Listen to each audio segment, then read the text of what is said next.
Jeff Hathhorn joins us right now, our sports director on the Fan Hotline, presented by Sullivan Super Service, Pittsburgh's trusted plumbing and HVAC provider for over 50 years. Jeff, what do you think? First of all, good morning. What do you think is the most pressing question for Mike Tomlin? Oh, there are so many. I would like to hear what he's going to do differently. There's going to be stuff that he won't answer about free agents, and there'll be coaching moves that'll be announced probably after his news conference. But what's he going to change, especially offensively?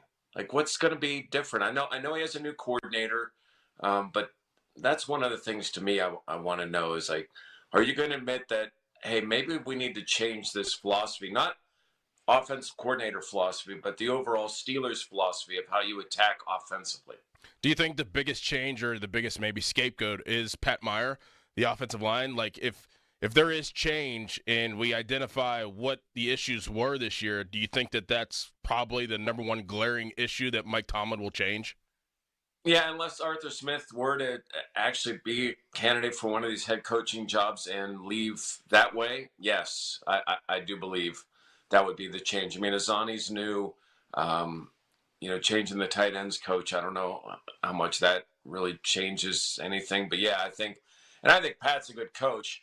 I think there's some youth involved there, and obviously we haven't seen the performance. Whether it's his fault or not, I could see them making that change.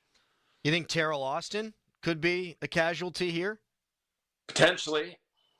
And that goes to, okay, when Keith Butler left, was that really Keith Butler? Or is that Mike's defense that someone else is running? If his interview with Pony and Mueller made me feel like it wasn't exactly a Keith Butler decision there. Right. No, and that's what I mean. Like, were some of the issues or struggles or what we saw at the end, was that Keith or was that Mike's defense that somebody else was, having to watch? I'll say this for Terrell. I mean, yeah, they've had some struggles on defense, and the coordinator has to be responsible for that. They've also rapidly increased their turnovers since he's arrived. So, it hasn't all been bad for him in there. And I think, too, there's just been some weird execution issues on both sides of the ball that just need to get fixed. Do you think there's a culture problem there? I think we talked about this last year because Najee, what did he said something at the end of the year last season. Do you think that we talk about change, right, Jeff? And we always talk about X's and O's change, but you kind of alluded to it, the mentality of the Steelers. Like, is there a culture issue that guys are buying into Tomlin because they like him and because he motivates them, but is the culture right every single day there? Yeah, I think more so it's a lack of overall talent issue. Okay. And especially at quarterback. I think some of this stuff happens even on really good teams where you see breakdowns or there's a personal issue, whatever it might be, but they're good enough to overcome it.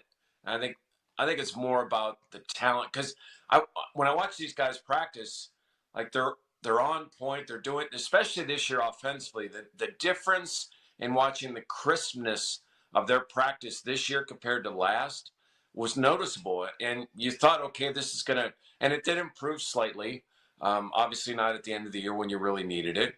So I don't see that day to day. I just think overall talent, you stack their rosters against the teams that are still alive, except maybe Houston. Are they better than any of those teams? I see what you're saying, though, because it is a talent issue. Because you think about the situation with the Eagles, right? In the middle of the season, whenever the Steelers are about to play them, or towards the end of the season, and they're going through the turmoil, A.J. Brown, they overcame that because of talent.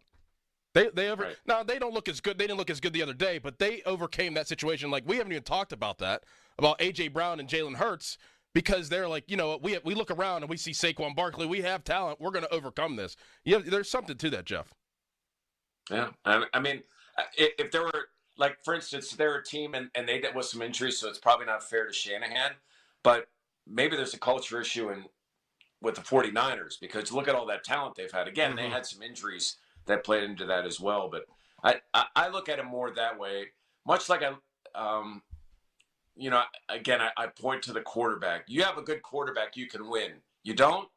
Man, you have to have every other thing go right. And it is so hard in today's game to win without a franchise quarterback, especially when you look at, you got two elite quarterbacks in your own division you got to beat.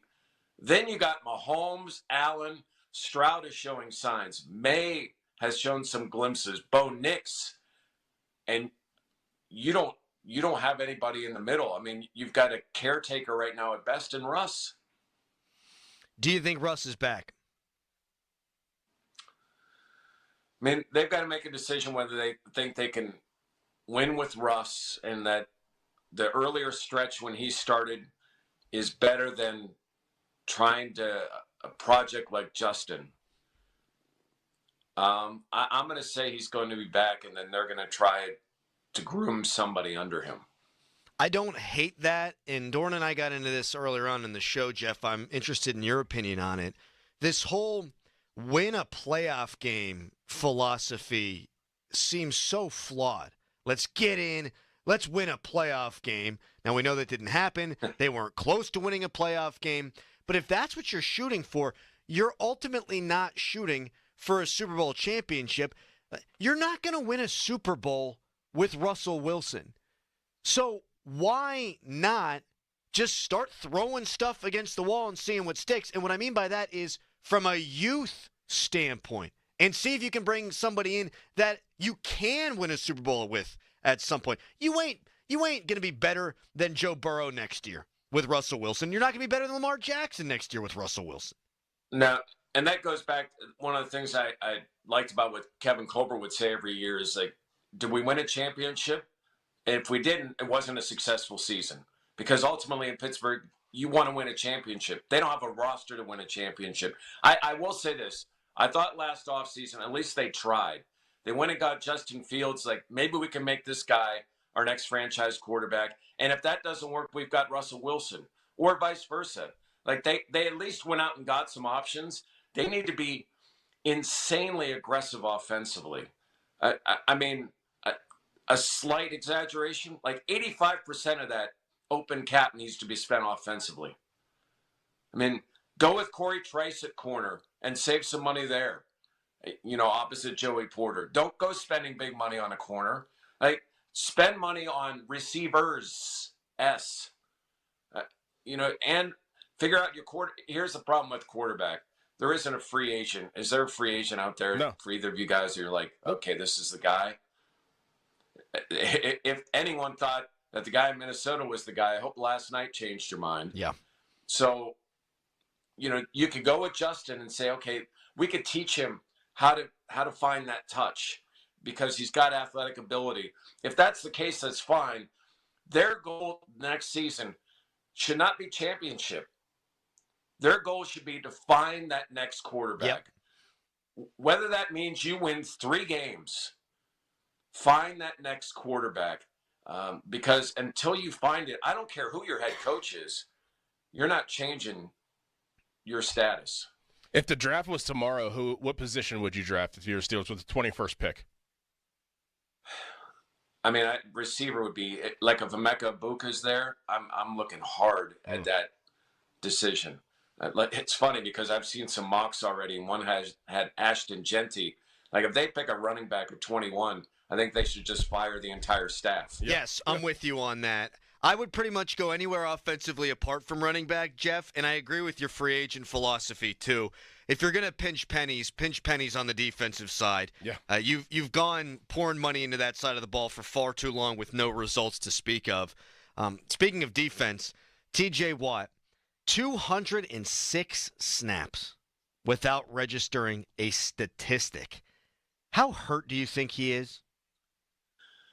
He's very. I mean, I give him credit for talking yesterday. And I thought of all the guys, he was the most honest. Like, he talked about how he needs to be better. He admitted that he wasn't good enough. He didn't make an impact, and he's right.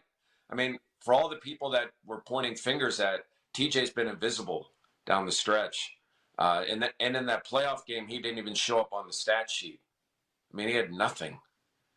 How does that happen in a playoff game? And he said, I need to watch film, figure out how to beat these chips maybe be into moving around more than he has in the past. Find a way to, beat these quick passes. Maybe learn from Cam.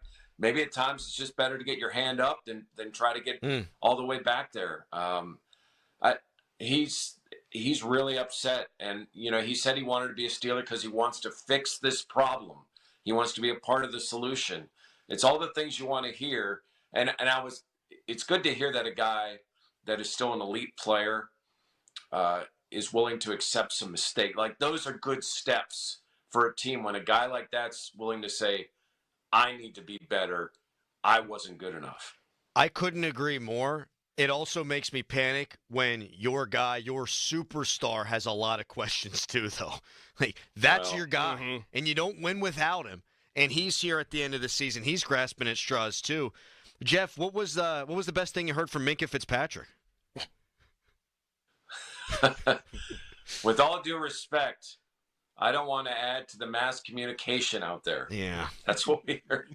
Yeah, I mean, listen, I really try not to judge guys for whether they talk to us or not, but I just think those guys owe it to the fans to say, why were you having communication issues back there? Why was the secondary at sometimes, like, just give the fans an answer. Forget us personally. Like, I thought they deserve that. And I think, too, Jeff, it's the fans absolutely. When T.J. Watt's going to stand there and face the music, I think you owe it to him, too. I think as a leader, you owe it to each other. Right. Like, he's going to be out there. He's going to deal with all the tough questions. He's going to put his name on this. You know what? I'm going to take some of that slack off of him, too. I would have liked to see Minkah do that yesterday. Yeah, and I mean, Freiermuth talked yesterday, and, they talked over and over again about execution, and he felt like the scheme was there, but they didn't execute. But, man, we've seen some of the highlights have been very much pointed out on guys kind of running into each other. Like, there was some Keystone Cop stuff going on, and it just can't happen.